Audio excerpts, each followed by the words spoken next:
அனைவருக்கும் வணக்கம். ஸ்ரீராம ஜெயம். இடமாற்றம் ஒருவருக்கு எந்த காலகட்டங்களில் ஏற்படும் அப்படின்றத பத்தி இந்த பதிவுல பார்க்கலாம்.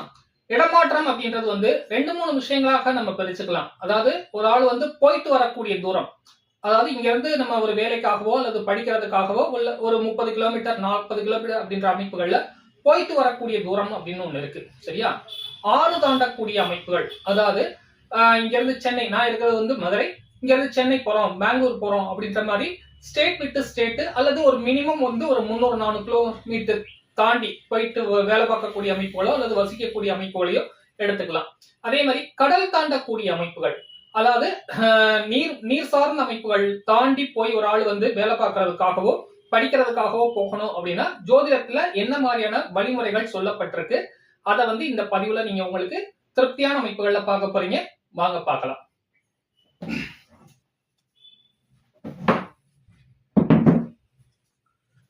ஃபர்ஸ்ட், சிறுதூர பயணம் அப்படின்றது வந்து ஜோதிடத்துல வந்து 3ஆம் பாவகம் அப்படின்னு எடுத்துக்கலாம். சரியா? 3ஆம் பாவகம்ன்றது வந்து சிறுதூர பயணம். 8ஆம் இடம் அப்படின்றது வந்து ஸ்டேட் விட்டு ஸ்டேட் போகக்கூடிய அமைப்புகள். நான் சொன்ன மாதிரி ஒரு 300 கிலோமீட்டர் அப்படின்ற மாதிரியான அமைப்புகள்ல ஒரு இடத்துல இருந்து இன்னொரு இடத்துக்கு பயணம் செய்யக்கூடிய அமைப்புகள்ல போய் படிக்கிறதுக்காகவோ அல்லது வசிக்கிறதுக்காகவோ இருக்கணும்னா அந்த 8ஆம் இடம் இருந்துச்சுன்னா தான் ஒரு ஆளுக்கு வந்து அந்த இடமாற்றங்களை கொடுக்கும். அதே மாதிரி கடல் தாண்டக்கூடிய அமைப்புகள் அப்படின்றது வந்து ஜோதிடத்துல வந்து 12ஆம் இடம். சரியா? அந்த 12ஆம் இடம் இருந்துச்சுன்னா ஒரு பழமொழி கூட சொல்லுவாங்க, திரைக்கடலோடியும் திரவியம் தேடு அப்படின்னு மாதிரியான சொல்லுவாங்க. அந்த மாதிரி 12ஆம் பாவகம் வந்து ஒரு ஆளுக்கு நல்ல அமைப்புகள்ல இருந்தா தான் இடமாற்றங்களை கொடுக்கும். அதுலயும் வந்து இடமாற்றங்கள் அப்படின்றது வந்து கடல் தாண்டக்கூடிய அமைப்புகள். ஜோதிடத்துல வந்து 12ஆம் இடத்தை வந்து பரதேச வாசம் அப்படின்றது கூட சொல்லுவாங்க. அதாவது வெளிநாட்டுல போய் குடும்பத்தை பிரிஞ்சுட்டு அங்க போய் வசிக்கக்கூடிய அமைப்புகளையோ அல்லது அங்க போய் வேலை பார்க்கக்கூடிய அமைப்புகளையோ கொடுக்கக்கூடிய அமைப்புகள் இந்த 12ஆம் பாவகத்தை தான் குறிக்கும். அப்ப இத வந்து நம்மளுக்கு இடமாற்றம் வந்து எதுல ஏற்பட போகுது அப்படின்றத நம்ம எப்படி தெரிஞ்சுக்கிறது? அதுக்கு ஒரு சில ட்ரிக்ஸ் இருக்கு. வாங்க நம்ம இன்னைக்கு அதை பார்க்கலாம். இப்ப ஒரு ஜெனரலான அமைப்புகள்ல ஒரு லக்னம் போட்டிருக்கேன், மீன லக்னம் போட்டிருக்கேன். இந்த மீன லக்னத்துக்கு இது வந்து ராசி வந்து என்ன ராசி அப்படின்னு பாத்தீங்கன்னா, அதுக்கு முன்னாடி பிளா அப்படின்னு சொல்லுவோம். பிளா அப்படின்னா ஃபயர், லேண்ட், ஏர், வாட்டர் அப்படின்ற மாதிரியான அமைப்புகள்ல இந்த ராசியை வந்து நம்ம பிரிச்சுக்கலாம். இதுல வந்து மேச ராசி அப்படின்றது வந்து ஃபயர், அதே மாதிரி ரிஷப ராசி வந்து லேண்ட், அதே மாதிரி மிதுன ராசி வந்து ஏர் காற்று, அதே மாதிரி வாட்டர் அப்படின்னு சொல்லக்கூடிய கடகராசி வந்து இந்த அமைப்புகளுக்கு வரும். இதே மாதிரி அடுத்தடுத்த அமைப்புகள்ல வரும். இதுல இந்த 3ஆம் இடம் அப்படின்றது வந்து சிறுதூர பயணம், ஒரு 30 கிலோமீட்டர் 40 கிலோமீட்டர் கூட போனா ஒரு 50 கிலோமீட்டருக்குள்ள போயிட்டு வரக்கூடிய அமைப்புகள்ல குறிக்கக்கூடிய இடம் வந்து 3ஆம் பாவகம். 8ஆம் பாவகம் அப்படின்றது நான் சொன்ன மாதிரி ஒரு 300 கிலோமீட்டர் 400 கிலோமீட்டர் அல்லது ஸ்டேட் விட்டு ஸ்டேட் போகக்கூடிய அமைப்புகளை இந்த 8ஆம் பாவகம் குறிக்கும். சில நிலைகளில் வெளிநாட்டுக்கான அமைப்புகளையும் இந்த 8ஆம் பாவகம் குறிக்கும். 12ஆம் இடம் அப்படின்றது வந்து உறுதியான அமைப்புகள்ல வெளிநாட்டுக்கான அமைப்புகளை கண்டிப்பாக கொடுக்கும். இது எந்த காலகட்டங்கள்ல ஏற்படும் அப்படின்றதையும் நம்ம இந்த இதுல பார்க்கலாம். ஒரு ஜாதகத்துல 8ஆம் பாவகத்தில், அதாவது 3ஆம் இடம் 8ஆம் இடம் 12ஆம் இடம் அப்படின்னு சொல்லியாச்சு. அதே மாதிரி 9ஆம் இடம் அப்படின்றதும் சிறுதூர பயணத்தை குறிக்கக்கூடிய ஒரு பாவகம் தான். இப்ப இந்த ஜாதகத்துல வந்து லக்னம் வந்து என்ன அப்படின்னு பாத்தீங்கன்னா மீன லக்னம். இதுல வந்து இந்த பிளா எதுக்காண்டி சொன்னேன் அப்படின்னா, பிளானா ஃபயர். ஃபயர் அப்படின்றது வந்து நெருப்பு வந்து ஒரே இடத்துலதான் இருக்கும், பெரும்பாலும் பரவும். அது நான் இல்லைன்னு சொல்லல. அதே நேரத்துல வீட்டுல வந்து ஒரு விளக்கு ஏத்துறோம், ஒரே இடத்துல ஸ்டாண்டர்டா எரியுது. வீட்டுல வந்து அடுப்பு எரிக்கிறோம், அதுவும் வந்து ஒரு இடத்துல ஸ்டாண்டர்டா தான் எரியுது. அப்ப ஓரளவு நிலையான அமைப்புகள்ல இருக்கக்கூடிய அமைப்புகள் இந்த பிளா அப்படின்ற அமைப்புகள்ல, அதாவது ஃபயர் அப்படின்ற அமைப்புகள்ல வந்துடும். லேண்ட் வந்து எங்கேயுமே நகராது, ஒரே இடத்துலதான் இருக்கும். ஒரு கள்ளத்துக்கு வந்து ஒரு ரோட்ல வச்சுட்டு போனீங்கன்னா 100 வருஷம் ஆனாலும் அதே இடத்துலதான் இருக்கும். அப்ப இடமாற்றங்களை எது குறிக்கும் அப்படின்னு பாத்தீங்கன்னா, காற்று நிலையில்லாத அமைப்புகள்ல இருக்கும். அதாவது காற்று ஒரு இடத்துல இருந்து இன்னொரு இடத்துக்கு இடம் பெயரக்கூடிய அமைப்புகள்ல இருக்கும். அதே மாதிரி கடல்ல இருக்கக்கூடிய நீர், கடல்ல வந்து ஒரு சொம்பு நீரை ஊத்துனீங்கன்னா ஒரே இடத்துல இருக்காது, அது வாட்டுக்கு அடிச்சுட்டு போயிடும். ஒரு 200 கிலோமீட்டர் 300 கிலோமீட்டர் 400 கிலோமீட்டர் அப்படின்ற மாதிரி அமைப்புகள்ல போயிடும். அப்ப இந்த ரெண்டுமே மூவிங் ஆப்ஜெக்ட் அப்படின்றத அமைப்புகளை புரிஞ்சுக்கலாம். அப்ப இந்த இடத்துல வந்து ஒரு கிரகம் இருந்து அது வந்து உங்களுடைய ராசிக்கு வந்து 3ஆம் பாவகமா இருந்துச்சுன்னா சிறுதூர பயணம் அப்படின்ற அமைப்புகளை குறிக்கும். 8ஆம் இடம் அப்படின்ற அமைப்புகள்ல வருது அப்படின்னா வெளிமாநிலம், வெளிநாடு அந்த மாதிரியான அமைப்புகளையும் குறிக்கும். நான் முதலே சொல்லிட்டேன், 8ஆம் இடம் சில நிலைகள்ல வெளிநாட்டுக்கான அமைப்புகளையும் குறிக்கும்.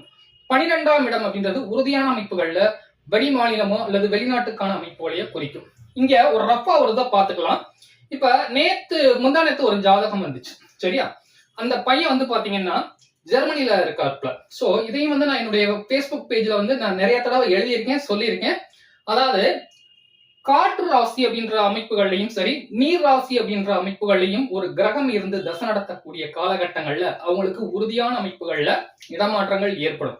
அதே மாதிரி காற்று கிரகங்கள் அப்படின்னு சொல்லக்கூடிய சனி காற்று ராசியிலேயோ அல்லது வாட்டர் ராசி அதாவது நீர் ராசியிலேயோ இருந்து அந்த பாவகம் உங்களுக்கு 3, 8, 12 கூடிய அமைப்புகள்ல இருந்துச்சுன்னா உறுதியான அமைப்புகள்ல இருக்கும்.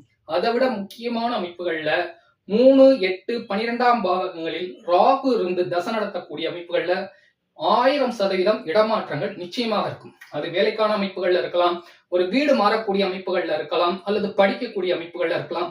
எந்த மாதிரியான அமைப்புகள்ல இருந்தாலும் அந்த 12ஆம் பாவகத்தோடு ராகு தொடர்பு கொண்டு சுபகிரக பார்வையில இருந்துச்சுன்னா நிச்சயமாக இடமாற்றங்கள் ஏற்படும். இப்ப நான் நேத்து வந்த ஒரு ஜாதகத்தை சொல்றேன். அந்த ஜாதகத்துல பாத்தீங்கன்னா இதே மீன லக்னம், சரியா? மீன லக்னத்திற்கு அவர் எங்க இருக்காருன்னா ஜெர்மன்ல வேலை பார்க்கிறாரு. அவருடைய ஜாதகத்துல இப்ப அதாவது கிட்டத்தட்ட அவருக்கு இப்ப சுக்கிரதசை ஆரம்பிச்சு போய்கிட்டு இருக்கு. ஆனால் புதன் திசை காலகட்டங்கள்ல இருந்து கிட்டத்தட்ட பாத்தீங்கன்னா ஒரு 10 வருஷத்துக்கு மேலாகவே வந்து வெளிநாட்டுலதான் இருக்காரு. அவருடைய ஜாதகத்துல அதாவது அந்த தசை நடத்தக்கூடிய கிரகம் புதன் வந்து அந்த இடத்துல புதன் பிளஸ் கேது அப்படின்னு சொல்லக்கூடிய அமைப்புகள்ல இருந்துச்சு. அப்ப இந்த இடம் என்ன அப்படின்னு பாத்தீங்கன்னா உங்களுக்கு ஏர், காற்று, சரியா? அந்த இடத்துல இருந்து தசை நடத்தக்கூடிய அமைப்புகள்ல இருக்கும்போது அவருக்கு வெளிநாட்டுக்கான அமைப்புகளை கொடுத்துருச்சு. அப்ப ஏன் சரி, அதுல இன்னொரு விஷயத்தையும் நம்ம எடுத்துக்கோம். அவர் போற இடம் வந்து எந்த கண்ட்ரியை நோக்கி போவாரு? நல்ல லக்ஸரியான கண்ட்ரியா இருக்குமா? ஏன்னா இப்ப வெல் டெவலப்டு கண்ட்ரி அப்படின்னு ஒண்ணு இருக்கு. இப்ப ஒரு அமெரிக்கா, ஒரு இங்கிலாந்து, அதாவது லண்டன், பாரிஸ், கனடா, இதெல்லாம் வந்து ரொம்ப வெல் லக்ஸரியான கண்ட்ரிகள். பிளஸ் வந்து ஜெர்மனி, இதெல்லாம் வந்து வெல் லக்ஸரியான டெவலப்டு கண்ட்ரி. இந்த மாதிரியான அமைப்புகளுக்கு போவாங்களா? இல்ல ஒரு மாடரேட்டா இருக்கக்கூடிய அமைப்புகள்ல இப்ப துபாய் வந்து ஓரளவு நல்ல கண்ட்ரி தான். பட் சீதோஷ்ண நிலை எப்படி இருக்குன்னு பாத்தீங்கன்னா ரொம்ப ஹாட்டா தான் இருக்கும். ஆர்டிபிஷியலா தான் வந்து அந்த ஊரை வந்து கூலிங் ஆக்கி வச்சிருக்காங்க. ஆனா நேச்சரா பாத்தீங்கன்னா ரொம்ப ஹாட்டான கண்ட்ரி. அப்ப இந்த மாதிரியான கண்ட்ரிகளுக்கு போவாங்களா அப்படின்றத எப்படி கண்டுபிடிக்கிறது? அதே மாதிரி கிழக்கு நாடுகளுக்கு போவாங்களா? குறிப்பா வந்து சிங்கப்பூர், மலேசியா இந்த மாதிரியான கண்ட்ரிக்கு போவாங்களா அப்படின்றத எப்படி கண்டுபிடிக்கிறது அப்படின்றத பார்க்கலாம். இப்ப இவர் ஏன் ஜெர்மனி போறாரு அப்படின்றத நான் ஃபர்ஸ்ட் சொல்லிடுறேன். இதை வந்து நான் பார்த்தாலுமே சொல்லிட்டேன். அவரு இந்த ஏதாவது லக்ஸரியான கண்ட்ரில இருக்கீங்களா, மேற்கத்திய நாடுகள்ல லக்ஸரியான கண்ட்ரிகள்ல இருக்கீங்களா அப்படின்னு கேட்டதுக்கு ஆமாட்டார். அதுக்கு காரணம் என்ன அப்படின்னு பாத்தீங்கன்னா அவருக்கு தசை நடத்தக்கூடிய கிரகம் சுக்கிர திசை இப்ப போய்கிட்டு இருக்கு. சுக்கிரன் ஐ திங்க் வந்து 7ல இருந்துச்சு. ஆமா, 7ல இருந்துச்சுன்னு நினைக்கிறேன். சோ அந்த மாதிரியான அமைப்புகள் இருந்து அப்ப புதன் திசையிலேயே அவர் ஏன் வந்து வெளிநாட்டுக்கான அமைப்புகளை கொடுத்துச்சுன்னா லக்ஸரியான பிளேஸ். அதாவது ரிஷபம் வந்து உங்களுக்கு சுக்கிரனுடைய வீடு, துலாமும் வந்து சுக்கிரனுடைய வீடு. ரெண்டுமே சுக்கிரனுடைய வீடாக இருந்து அந்த சுக்கிரன் வந்து லக்ஸரியான கிரகம் அப்படின்றதுனாலையும் தசை நடத்தக்கூடிய கிரகம், சரியா, அந்த 8ஆம் பாவகத்தில் அமர்ந்து சுக்கிரனுடைய வீட்டுல இருக்கிறதுனால பெரும்பாலும் லக்ஸரியான கண்ட்ரிக்கு தான் போவாங்க. அதே நேரத்துல இதே இடம் வந்து உங்களுக்கு புதனான அமைப்புகள்ல வந்துச்சுன்னு வச்சுக்கோங்களேன். நல்ல வந்து புதன் வந்து என்ன, அறிவுக்கு காரகத்துவ கிரகம். அப்ப புதன் வந்து அறிவுல வந்து நல்ல டெவலப் ஆன கண்ட்ரி அப்படின்னு பாத்தீங்கன்னா இன்னைக்கு கண்ணமுடித்து சொல்லலாம், அமெரிக்கா அப்படின்னு சொல்லலாம். அதே மாதிரி துபாய் அப்படின்ற அமைப்புகள் வந்து ஆர்டிபிஷியலா தான் வந்து உங்களுக்கு என்ன எப்படி இருக்கு அப்படின்னு பாத்தீங்கன்னா டெவலப் ஆயிருக்கு. அதே நேரத்துல இந்த சனியினுடைய வீடுகளாக வரும் அந்த வீடு. காரணம் என்ன அப்படின்னு பாத்தீங்கன்னா பெட்ரோல் வளங்கள் இன்னைக்கு ஈரான்ல குண்டு போட்டுக்கிட்டு இருக்கா, உங்களுக்கு தெரியும்.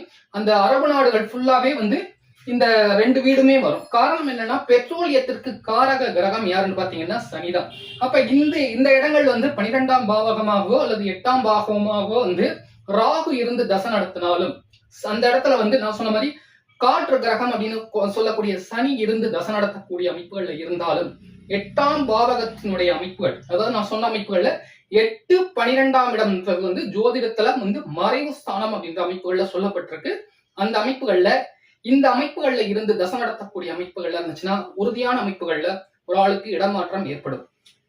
அது மட்டும் இல்லாம இன்னொரு விஷயத்த சொல்றேன். பெரும்பாலும் ராகு தசை நடக்கக்கூடிய காலகட்டங்கள்லயோ ராகு புத்தி நடக்கக்கூடிய காலகட்டங்கள்லயோ ஒரு ஆளுக்கு வந்து உறுதியான அமைப்புகள்ல இடமாற்றம் இருக்கும். இது என்னுடைய பர்சனல் லைஃப்லயும் நடந்துச்சு.